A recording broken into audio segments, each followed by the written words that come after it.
মানুষের মধ্যে এখন সম্পদের যে অহমিকা, গরিব মানুষকে মানুষই মনে করে না, খেটে খাওয়া মানুষকে মানুষই মনে করে না। রিক্সাওয়ালা, যারা নিম্নবিত্ত, নিম্ন মধ্যবিত্ত, চা বিক্রি করে, পানের দোকান করে, হালাল খায়, কৃষক, এই মানুষগুলোকে এখন বড় লোকের মানুষই মনে করে না। যাকাত তো দেয়ই না, যাকাত তো তার উপরে ছিল ফরজ, ওই যাকাত তো দেয়ই না যে এই খাবার তার কাছে পৌঁছাবে। উল্টা কিভাবে তাদের সম্পদ লুটে পুটে খাওয়া যায় সেই বুদ্ধি। এবার দিলেও যে কত শর্ত, বাপরে বাপ। তো কিছুটা মনের কষ্ট থেকে বললাম কথাগুলো আর কি, যে আসলে আপনি যখন কোরআন এবং সুন্নাহর জ্ঞানী হবেন না, তখন অন্যকে সম্মান দিতে পারবেন না। আমরা বড় বড় স্লোগান দিই যে অমুক অমুকের সেবক, অমুক অমুকের সেবক। আসলে সেবা সত্যিকার অর্থে করছি? আল্লাহ পাক তার রাসূলের মাধ্যমে জানিয়েছেন, এই হাদিসটা একটু শোনেন তারপর সামনে যাই। আল্লাহ পাক তার রাসূলের মাধ্যমে আমাদেরকে জানিয়েছেন, শোনো, আলা কুল্লুকুম রাইন, তোমাদের প্রত্যেকে হচ্ছে দায়িত্বশীল। তোমাদের প্রত্যেকেই দায়িত্বশীল। কেউ পরিবারের দায়িত্বশীল, কেউ ব্যবসা প্রতিষ্ঠানের দায়িত্বশীল, কেউ তোমার চাকরির প্রতিষ্ঠানের দায়িত্বশীল, কেউ সামাজিক দায়িত্বে আছো, কেউ প্রশাসনে, কেউ পররাষ্ট্র ইত্যাদি। তোমাদের প্রত্যেকেই দায়িত্বশীল। কুল্লুকুম রাইন ওয়া কুল্লুকুম মাসউলুন আন রাইয়াতি, এবং তোমাদের প্রত্যেককে যার যার দায়িত্ব সম্পর্কে আল্লাহ কিয়ামতের মাঠে জিজ্ঞাসা করবে। আমরা কি উত্তর দেওয়ার জন্য প্রস্তুত আছি ভাই? সবার আগে আমি দেখি, আমি আমার উপর দায়িত্বশীল না? মনে করেন আমি বা আমাদের মতো যারা আছেন, যারা দায়ী ইলাল্লাহ, আলেম ওলামা, যারা উম্মার জন্য ভালো চিন্তা করেন, জনগণকে পথ দেখানোর চেষ্টা করেন, তাদের উপর সবচেয়ে বড় আমানত হচ্ছে কোরআন এবং হাদিস। তাদের উপর সবচেয়ে বড় আমানতটা কি? কোরআন এবং সুন্নাহ, এই জ্ঞানটাকে সত্যটাকে স্পষ্ট করে দেওয়া, এইটার আলোকে সত্য মিথ্যাকে স্পষ্ট করে দেয়া। কতজন মানুষ এই কাজটা করতেছে? কেউ হিকমার দোহাই পেরে সত্য মিথ্যা স্পষ্ট করে না, কেউ চাকরি চলে যাবে এই ভয়ে সত্য কথা বলে না, কেউ আমার এই হবে সেই হবে কত কিছু চিন্তা করে সত্যের সাথে মিথ্যা তালগোল পাকায় সময় পার করতেছে। ওয়াজ মাহফিল বাংলাদেশের দিন প্রচারের একটা অন্যতম প্ল্যাটফর্ম। সারা দেশে মনে হয় প্রতিদিন 100-200 মাহফিল হয় কি না? কিন্তু আপনি দেখবেন প্রচুর মাহফিল, অহেতুক গাল গল্প, কেচ্ছা কাহিনী, টাইম নষ্ট করা। হয়তো একজন আয়োজন করেছে, ওদের টার্গেট আমি টাকা কালেকশন করব, আর বক্তাও এখানে সুযোগ নিবে, কালেকশনে এত % আমার, ঠিক আছে? তারপরে জনগণও আসবে, কেউ আসছে ভিডিও করতে, কেউ সেলফি উঠাইতে, কেউ এইটা কেউ সেইটা, ওদিকে চানাচুর খাচ্ছে, ওদিকে মেলা লাগছে, এরকম দেখেন। এক একজন এক এক উদ্দেশ্য। আসলে উদ্দেশ্য কি আমার এখানে? উদ্দেশ্য হবে আমি আল্লাহর দ্বীনের সত্য কথাগুলো কোরআন সুন্নাহর মানদণ্ডে যাচাই বাছাই করে যুগোপযোগী ভাবে জনগণের বুঝ অনুযায়ী তাদেরকে বুঝিয়ে দিয়ে আসবে। জনগণ কি করবে? অডিয়েন্স, তারা এখানে আসবে একটা নিয়াতে, আমরা কোরআন সুন্নাহ শুনবো, কোরআন সুন্নাহর কথাগুলোকে মেলাবো, যাচাই করব, যদি কোরআন সুন্নাহর সাথে মিলে যায় আমি গ্রহণ করবো। যদি বক্তার কথা কোরআন সুন্নাহর সাথে না মেলে আমি নিব না।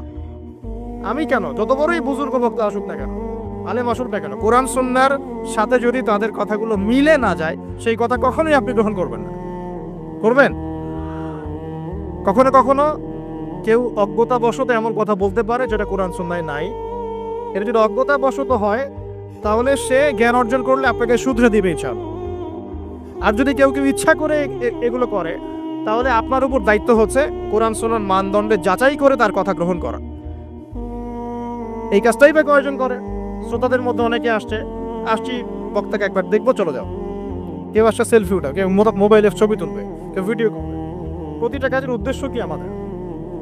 আমাদের দ্বীনি কাজের উদ্দেশ্য হবে এই কাজগুলোর ওসিলায় পরকালে আল্লাহর নাজাত যেন পাই ইনশাআল্লাহ, এবং দুনিয়াতে আল্লাহর দ্বীন যেন এগিয়ে যায়, উপকৃত হয়। রিজিক, টাকা পয়সা, উন্নয়ন সবকিছু আল্লাহ পাকে দিবে ইনশাআল্লাহ। আল্লাহ দিবেন না? ইসলামপন্থীদের হাতেই সবচেয়ে বেশি রিজিক থাকবে ইনশাআল্লাহ। ইসলামপন্থীদের হাতেই সবচেয়ে বেশি সচ্ছলতা থাকবে ইনশাআল্লাহ। আর আগামীতে যে দিন আসতে যাচ্ছে, যে অর্থনৈতিক সংকটময় বিশ্ব আসতে যাচ্ছে, এই সময় যে কোরআন সুন্নাহর আলোকে ইকোনমিক্স ঢেলে সাজাবে, সেই পার পাবে, অন্য কেউ পার পাবে না। বিশ্বাস করছেন না? দেখে নিয়ে, যাকাত যদি এখনো চালু না হয়, তাহলে গরিব মানুষের পেটে এবার লাথি মারা হবে সামনে, দেখে নিয়ে। যাকাত চালু করতে হবে। খালি কোটি কোটি টাকা প্রতি মাসে মাসে কামাই করব, যাকাত দিব না, এটা বাদ দিয়ে দেন। যাকাত যে দিবে না সেও বিপদে পড়বে, যাকাত যাকে দেয়া হবে না তারও অর্থনৈতিক মন্দা শুরু হয়ে যাবে। যাকাত আল্লাহ পাক দিয়েছেন কোরআনের। কোরআনের অর্থনীতি মানে যাকাত, কোরআনের অর্থনীতি মানে ব্যবসা, কোরআনের অর্থনীতি মানে সাদাকা, কোরআনের অর্থনীতি মানে কৃষিভিত্তিক অর্থনীতি। এই পুরো বিষয়গুলোর মধ্যে সারা বিশ্বের অর্থনীতি পড়ে যায়। কিন্তু এখন আমরা এগুলো সব না হলেও অনেকগুলো অংশই সরিয়ে দিয়ে সুদ চালু করে এটা দিয়ে খাচ্ছি আর কি। সরে সুদের পরিণাম ধ্বংস হবেই হবে, আজ হোক আর কাল হোক সুদ ধ্বংস হবেই হবে। সারা দুনিয়া এখন দেখছে যে সুদ কিভাবে ধ্বংস হয়, সারা দুনিয়া এখন দেখছে সুদ কিভাবে ধ্বংস হবে। মনে রাখবেন, এর ফলে শুধু এক শ্রেণীর মানুষই লাভবান হবে। কোন শ্রেণী? যারা বুর্জোয়া শ্রেণী, যারা পুঁজিবাদী শ্রেণী, যারা ধনিক শ্রেণী, যাদের হাতে সম্পত্তি কুণ্ঠিগত থাকবে, এরা হয়তো পার হয়ে যাবে এই দুনিয়াতে। কিন্তু মধ্যবিত্ত শ্রেণী আর নিম্ন মধ্যবিত্ত শ্রেণীর জীবনে এমন দুর্ভোগ নেমে আসবে সামনে, দেখে নিয়েন কি হয়। সুদের পরিণতি হচ্ছে ধ্বংস, সুদের পরিণতি মানেই ধ্বংস। সুদ যখন চালু হবে তখন আল্লাহ পাক কোরআনে বলছেন, ও যে ব্যক্তি সুদ খেলো সে যেন আমার এবং আমার নবীর সাথে যুদ্ধ করলো। এটা বলি তাহলে বুঝবেন। সূরা বাকারায় 279-80 এই আয়াতগুলোর দিকে আছে, 79-80 আল্লাহ পাক বলছেন, ইয়া আইয়ুহাল্লাযীনা আমানু, হে মুমিনগণ, ইত্তাকুল্লাহ, তোমরা আল্লাহকে ভয় করো। আল্লাহর কথা সহজ না? তোমরা আল্লাহকে ভয় করো।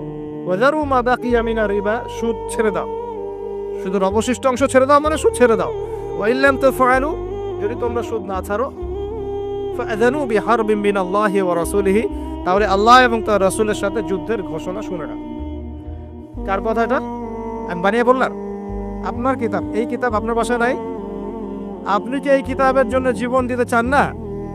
যখন এই কিতাবকে কেউ অবমাননা করে, আপনার তো গা জ্বলে, হৃদয় রক্তক্ষরণ হয়। কয়দিন আগে যে ওই যে সুইডেন না ডেনমার্ক, হ্যাঁ, আমি নামও ভুলে গেছি, ভুলে যাওয়াই ভালো, এগুলো মনে রাখাই খারাপ। কারণ এদেরকে মনে রেখে কি হবে? শুধু প্রথম কথা হচ্ছে যে ওই সভ্যতার মধ্যেই যারা বাক স্বাধীনতার কথা বলে, ব্যক্তি স্বাধীনতার কথা বলে, আর তাদের বাক স্বাধীনতা মানে হচ্ছে ছেলে ছেলে বিয়ে করতে পারবে, এটা ব্যক্তি স্বাধীনতা। আর বাক স্বাধীনতা মানে ইসলামের বিরুদ্ধে যা ইচ্ছা তাই বলতে পারবে, ইসলামের বিরুদ্ধে যা ইচ্ছা তাই বলতে পারবে, এটা হচ্ছে বাক স্বাধীনতা।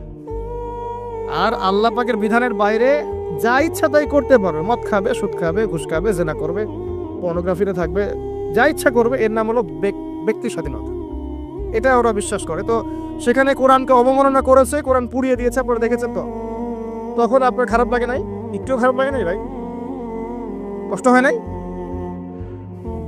যদি সে আপনার ছেলে হতো, আপনি কি করতেন বলেন? আপনার ছেলে যদি কোরআন পুড়িয়ে দিত, কি করতেন?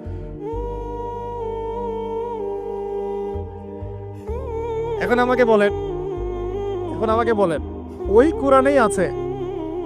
কোরআনেই আছে সুদ খাওয়া মানে আল্লাহ এবং তার রাসূলের সাথে যুদ্ধ করা। আমি আর আপনি যে মানছি না, এখন আমাদের কি হবে বলেন?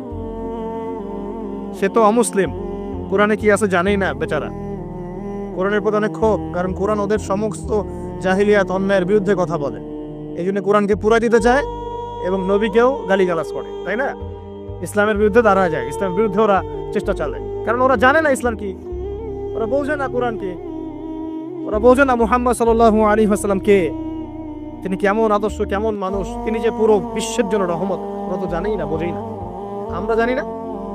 এখন আমরা যে জানি, কিন্তু আমরা যে কোরআন পড়তে জানি না।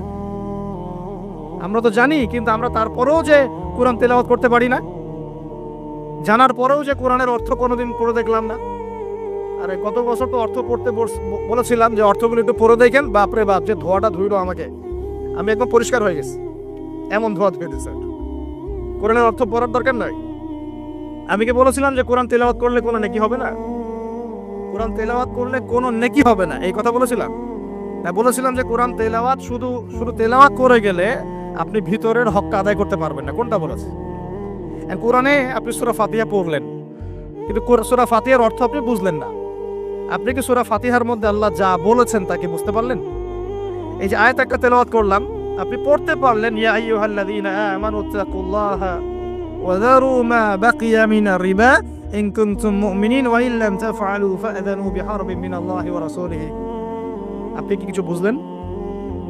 তিলাওয়াত তো করলেন, প্রত্যেক হরফে 10 নেকি হলো, আপনার আমলনামায় প্রত্যেক হরফে 10 নেকি হলো, ঠিক আছে, বুঝলাম, মানলাম, কিন্তু এই আয়াত যে আপনি বুঝতে পারলেন না।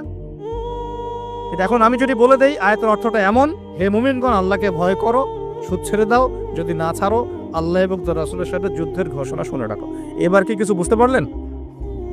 বুঝতে পারেন নাই? তাহলে অর্থের দরকার নাই ভাই।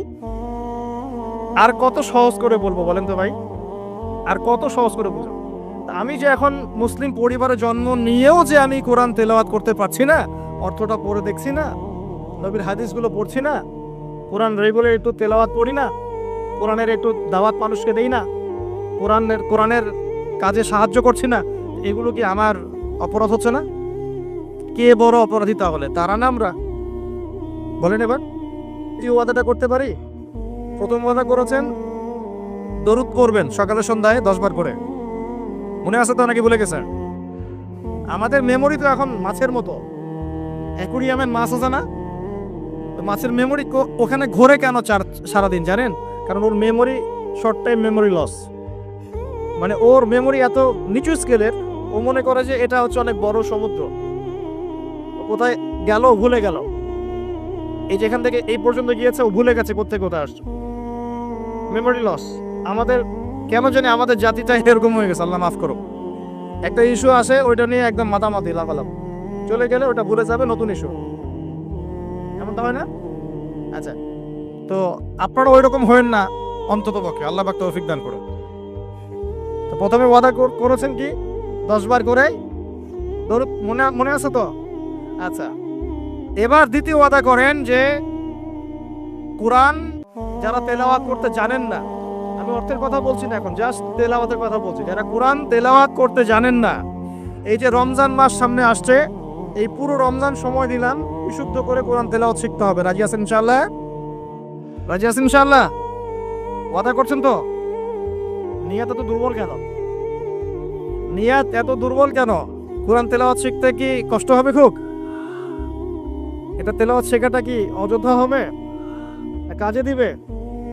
কোরআন যে তেলাওয়াত করতে জানে না, কোরআন কি তার পক্ষে সাক্ষী দিবে না বিপক্ষে সাক্ষী দিবে? আর কোরআন যার বিপক্ষে সাক্ষী দিবে সে কি জান্নাতে যাবে? কি মনে হয়, জান্নাতে যাবে? আচ্ছা, তাহলে একটু ওয়াদা করতে পারি ইনশাআল্লাহ, আগামী রমজান শেষ হওয়ার আগেই কোরআন তেলাওয়াত শেষ হওয়া চাই ইনশাআল্লাহ। পারা যাবে ইনশাআল্লাহ?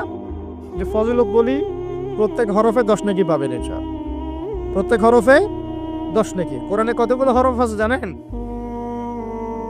এটা আয়াত, হরফ মানে অক্ষর, আর আয়াতও 6666টা নাই, 6666টা আয়াত কোরআনে নাই, বাসায় কি গুনে দেখে, কোরআনে আয়াত আছে 6234টা, 6236টা, বাসায় কি গুনে দেখে। 2, কোরআনের শব্দ আছে 77,800টা, শব্দ বুঝি, ওয়ার্ডস 77,800টা, এটা হলো শব্দ সংখ্যা। আর অক্ষর প্রায় 5 থেকে 6 লক্ষ অক্ষর আছে, 5 থেকে 6 লক্ষ অক্ষর আছে। প্রত্যেক হরফে 10টা করে যদি নেকি হয়, একবার বিশুদ্ধ করে কোরআন খতম দিলে কত নেকি হবে বলেন? কত হবে? কয়েক কোটি তো হবে নাকি ইনশাআল্লাহ? হবে তো নাকি? আল্লাহ পাক আমাদের সবাইকে বিশুদ্ধ করে কোরআন তেলাওয়াত করার তৌফিক এনায়েত করুন, বলি আমিন। আমিন। এখন যারা আমরা কোরআন তেলাওয়াত করতে জানি, হাফেজ আছি বা কোরআন পড়তে পারি মাশাআল্লাহ, তারা কি একটু ওয়াদা করতে পারি যে এই রমজান মাসে আলিফ লাম মিম থেকে শুরু করে মিনাল জিন্নাতি ওয়ান নাস পর্যন্ত 114টা সূরার অর্থ পড়ে দেখবো ইনশাআল্লাহ? কারা কারা কোরআন তেলাওয়াত করতে জানেন হাত তুলেন দেখি একটু। মাশাআল্লাহ, শুকরিয়া, জাযাকুমুল্লাহ, অনেকেই জানেন মাশাআল্লাহ, হাত নামান। যারা জানি, আমরা এবার ওয়াদা করলাম, নিয়াত করলাম ইনশাআল্লাহ তাআলা এই রমজান মাস শেষ হওয়ার আগেই, আমরা এখন থেকে শুরু করব, রমজান শেষ হওয়ার আগেই আল কোরআনের 114 সূরা মানে 30টা পারা, প্রতিদিন 1 পারা করে, প্রতিদিন 1 পারা করে 30টা রোজায় 30 পারার অর্থ পড়ে শেষ করব ইনশাআল্লাহ তাআলা। রাজি আছেন ইনশাআল্লাহ? দেখেন, কোরআনের অর্থ না পড়লে আপনি আল্লাহ আপনাকে যা বলতে চেয়েছেন সেটা আপনি বুঝতে পারবেন না। বুঝতে পারবেন? উদাহরণ দিই ছোট্ট করে, খেয়াল করেন। মনে করেন আপনি প্রবাসী, আপনার স্ত্রী থাকে দেশে, আপনার স্ত্রীর সাথে আপনার দেখা সাক্ষাৎ খুব কম হয়, দেখা সাক্ষাৎ হয় না বললে চলে। খুব আপনি কাজের কারণে ওখানে থাকছেন, মাঝে মাঝে আসছেন যাচ্ছেন। এখন স্ত্রী আপনাকে একটা মেসেজ পাঠিয়েছে ফোনে, স্ত্রী আপনাকে একটা 1 পৃষ্ঠার মেসেজ পাঠিয়েছে, আর মেসেজটা পাঠিয়েছে স্ত্রী ইংরেজি ভাষায়। কোন ভাষায় ভাই? আর আপনি বেচারা ইংরেজি বোঝেন না, আপনি ইংরেজি বোঝেন না, আপনি ইংরেজি রিডিংটাও করতে পারছেন না যে সে বলেছে আই লাভ ইউ, এতটুকু আপনি পড়তে পারছেন না, কারণ আপনি কোনোদিনও ইংরেজি পড়েন নাই। এটা যে আই, এটা যে এল, এটা ও, এটা ভি, এটা ই, এটা আপনি বুঝতে পারছেন না, কারণ আপনি ইংরেজি জানেনই না। মনে করেন এখন স্ত্রীর এই ভালোবাসাপূর্ণ মেসেজটা আপনি কি পড়তে পারবেন? আচ্ছা, তাহলে পড়তেও পারলেন না। এখন যদি পড়তে পারতেন, কমসে কম পড়তে পারতেন, তাহলে কি হতো? অর্থটা আপনি বোঝার চেষ্টা করতেন নাকি? অর্থটা বোঝার চেষ্টা করতেন। হ্যাঁ, স্ত্রী বলেছে আমি খুব ভালো নাই, আপনার কথা মনে পড়ছে, সন্তানরা আপনাকে মিস করে, এগুলো সে ইংরেজিতে লিখেছে, ইংরেজি ভাষায় লিখেছে। আর আপনি ইংরেজি ভাষা পারেন না, অর্থটা বোঝেন না। তার লেখাগুলো হয়তো আপনি টুকটাক একটু পড়তে পারছেন, হ্যাঁ, কিন্তু আপনি কি তার অর্থটা উঠাতে পারবেন? অর্থ যদি উঠাতে না পারেন, স্ত্রী যে এত প্রেম ভালোবাসা মহব্বতের সাথে একটা চিঠি লিখলো আপনাকে, আপনি কি সেই চিঠির হক আদায় করতে পারলেন? এবার আপনি বোঝেন আল্লাহ রাব্বুল আলামিন আমাদেরকে এই দুনিয়াতে সফল হওয়ার জন্য আর পরকালে জান্নাত পাওয়ার জন্য এই কোরআনটা নাযিল করেছে। আল্লাহ পাক কার পক্ষ থেকে এই মেসেজটা পাঠিয়েছেন? তার নবীর মাধ্যমে, যে তোমরা যেন দুনিয়ায় সফল হতে পারো, দুনিয়ায় কিভাবে চলবে, কিভাবে খাবে, কিভাবে নামাজ পড়বে, কিভাবে সমাজকে ডিল করবে, কিভাবে পরিবার চালাবে, কিভাবে রাষ্ট্র চালাবে ইত্যাদি সব কিছু আল্লাহ পাক এই কিতাবের মধ্যে নাজিল করে নামিয়ে দিলেন রাসূল সাল্লাল্লাহু আলাইহি ওয়াসাল্লামের কাছে, তিনি আমাদের সবাইকে জানিয়ে দিলেন। আর বেচারা আমি যদি এই ভাষাও না বুঝি আর এটা পড়তেও না জানি, আমি কি আল্লাহ পাকের সেই মহব্বতের হক আদায় করতে পারবো? এটাই হলো আমাদের উম্মার এখন সবচেয়ে বড় সমস্যা। আমরা আল্লাহ পাকের কিতাবের হক আদায় করতে পারি না। কেমন করে পারবো? কিতাব তো পড়তেই পারি না। আর অনেকে মনে করে এই কিতাব আমার পড়ার দরকার নেই, আলেম ওলামারা পড়লেই হবে, তাই না? এমন মানসিকতা আছে না? আরে ভাই আমার এত বুঝি না, আমি সাধারণ মুসলমান, হ্যাঁ, আমার এত সময় নাই, পরিবার আছে, ব্যবসা আছে, আমি খালি হাইয়া আলাস সালাহ বললে মসজিদে যাব, ব্যাস বাসায় চলে আসবো। এরকম মুসলমান দিয়ে আল্লাহর জমিনে আল্লাহর দ্বীন প্রতিষ্ঠা হবে না। এরকম মুসলমান দিয়ে আল্লাহর জমিনে আল্লাহর দ্বীন প্রতিষ্ঠা হয় না। আল্লাহ পাকের জমিনে আল্লাহর দ্বীন প্রতিষ্ঠা হয় কাদের দ্বারা?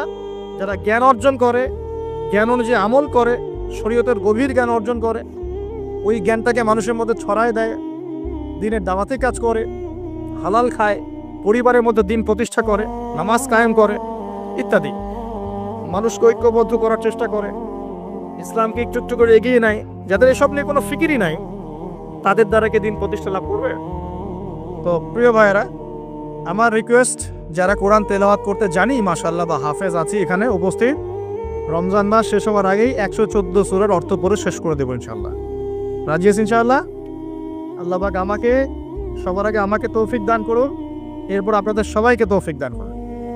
কয়টা কথা করলেন আজকে? মনে আছে তো? আচ্ছা, 10টা ওয়াদা নিব আপনাদের কাছে ইনশাআল্লাহ। 4 নাম্বার হচ্ছে, আমার সাথে ওয়াদা করেন, এই যে মেরাজের রাত চলে গেল, যদিও ভাই তারিখটা নিয়ে অনেক পক্ষে বিপক্ষে কথা আছে, একদম স্পেসিফিকলি এটা বলা খুব ডিফিকাল্ট যে এই রাতেই হয়েছিল। 27 রজব করেন না, 27 রজব পড়েন না, এই রাতেই হয়েছিল, স্পেসিফিকলি একদম 100% নিশ্চিত করে বলাটা ডিফিকাল্ট। কারণ কোরআনে বা সুন্নায় কোথাও এই তারিখটা মেনশন করা নেই। বড় বড় আলেমদেরকে জিজ্ঞাসা করি, কোরআনে এবং সুন্নায় কোনো জায়গায় তারিখটা মেনশন করা নাই। যেমন আমরা বলি লাইলাতুল কদর রমজান মাসের শেষ দশকে, বলি না? লাইলাতুল কদর কখন? রমজানের শেষ দশকের বিজোড় রাতে, তাই না? রমজানের শেষ দশকের 21, 23, 25, 27, 29 যে কোনো একটা রাত হবে লাইলাতুল কদর, এটা আমরা জানি। কিন্তু এইভাবে করে সবে মেরাজ কিন্তু বলা নাই কোথাও, এটা ঐতিহাসিক ঘটনা। যাই হোক, এই সবে মেরাজে রাসূল সাল্লাল্লাহু আলাইহি ওয়াসাল্লামকে আল্লাহ পাক তার আরশের কাছাকাছি নিয়ে আল্লাহ পাক যে কথাবার্তা বলেছেন, আল্লাহ পাকের সাথে তিনি যে কথা বলেছেন, আল্লাহর নূর দেখেছেন, আল্লাহ দিদার লাভ করেছেন। এই সময় আল্লাহ রাব্বুল আলামিন তাকে 3টা হাদিয়া তৌফা দিয়েছেন। কয়টা ভাই? গৌরের সাথে শোনেন, মনোযোগ দিয়ে শুনুন। 3টা হাদিয়া দিয়েছে। এক, আল্লাহ পাক আমাদের নবীকে দিয়েছেন 50 ওয়াক্ত নামাজ। কত ওয়াক্ত? এই 50 ওয়াক্ত নিয়ে তিনি আসছিলেন। আস্তে আস্তে পঞ্চম আসমানে দেখা হয়েছে নবী মুসা আলাইহিস সালামের সাথে। কোন নবী? মুসা আলাইহিস সালাম নাম তো জানেন। কোরআনে সবচেয়ে বেশি কোন নবীর নাম এসেছে এটা জানেন তো? হয়তো অনেকে জানতেন না। কোরআনে কিন্তু সবচেয়ে বেশি আমাদের নবীর নাম আসে না। কোরআনে সবচেয়ে বেশি এসেছে নবী মুসা আলাইহিস সালামের নাম, প্রায় 137 জায়গায়। কত জায়গায়? আরো কম বেশি হতে পারে, এটা আমাদের ছোট্ট গবেষণা, আল্লাহু আ'লাম বিসওয়াব। তো কারণ কোরআন খুললেই দেখবেন মুসা আর ফেরাউন আছে না? এখানে একটা প্রশ্ন করে রাখি, পরে উত্তর দিবেন। কেন কোরআনে মুসা আলাইহিস সালাম আর ফেরাউনের ঘটনা এত বেশি বর্ণিত হয়েছে? এটা ভাবতে থাকেন, পরে উত্তর দিবেন। কেন কোরআনে নবী মুসা আলাইহিস সালাম এবং ফেরাউনের নাম এত বেশি, এতবার কেন এই ঘটনা বলা হয়েছে? কোরআনে কি আল্লাহ শব্দের কোনো অপচয় করতে চান? তাহলে এতবার করে একটা কথা কেন বলছেন? আর কোরআনে কি আল্লাহ পাক অহেতুক কিছু নাযিল করেন না? নিশ্চয়ই পিছনে কোনো কারণ আছে বলেই করেন। কোনো কারণ ছাড়া কি আল্লাহ পাক কোনো কাজ করেন? আচ্ছা, তার মানে এর পিছনে কোনো কারণ আছে। এই যে একটা সূরা আপনারা পড়েন, সূরা আর-রহমান। সূরা আর-রহমানের মধ্যে পড়েন না, আর-রহমান আল্লামাল কোরআন খালাকাল ইনসান আল্লামাহুল বায়ান, পড়েন না? আচ্ছা, এই সূরার মধ্যে 31 বার এসেছে ফাবিআইয়ি আলাই রাব্বিকুমা। আর আমি যদি বলি যে 31 বার কেন এই আয়াতটা আসলো, এতবার কেন? একটা সূরার মধ্যে এতবার একটা কথা বলার কি দরকার? আল্লাহ পাক তো কোরআনে শব্দের অপচয় করতে চান না, তাহলে এতবার করে আল্লাহ পাক কেন বলছেন এই কথা? এই দুটো উত্তর আলোচনার শেষে আমি যুবকদের কাছ থেকে শুনবো ইনশাআল্লাহ। ভাবতে থাকেন, সূরা আর-রহমানে কেন এতবার ফাবিআইয়ি আলাই রাব্বিকুমা তুকাযযিবান বলা হয়েছে, এবং মুসা এবং ফিরআউনের ঘটনা এতবার কেন এসেছে? আমাদের উম্মাহকে আল্লাহ কি শেখাতে চাচ্ছে? ভাবার বিষয় আছে কিনা ভাই? কোরআন নিয়ে মানুষ ভাববে কখন? যখন পড়বে, বুঝবে, তখন তো ভাববে নাকি? একটা বিষয় যখন পড়ে বোঝে, গবেষণা করে, তখন না মাথায় গুলো খেলে। আর কোরআন তো সেই খুলেছিলাম বাবা মারা যাওয়ার সময়, বাবার মৃত্যুবার্ষিকীতে, বাবার 40 দিনের দিন। হ্যাঁ, ওই যে কবে আমার ছেলে অসুস্থ হয়েছিল, ওই দিন কোরআন খুলে ঝাড়ফুঁক করেছি। এগুলোই তো কোরআনের সাথে আমাদের সম্পর্ক। একটু চেক করে দেখেন, লাস্ট কত মিনিট আগে আপনি হোয়াটসঅ্যাপ চেক করেছেন, দেখবেন আধা ঘন্টা আগে। লাস্ট কত ঘন্টা আগে আপনি ইউটিউব চেক করেছেন, দেখবেন 1 ঘন্টা আগে চেক করেছেন। লাস্ট কত ঘন্টা আগে আপনি ফেসবুক স্ক্রল করেছেন, দেখবেন 10 মিনিট আগে, 15 মিনিট আগে, 20 মিনিট আগে। এখন আমলনামা স্ক্রল করে দেখেন লাস্ট কবে কোরআন খুলেছিলেন। বুঝতে পারেননি? কোরআন কবে শেষ কোরআন খুলে দেখেছেন?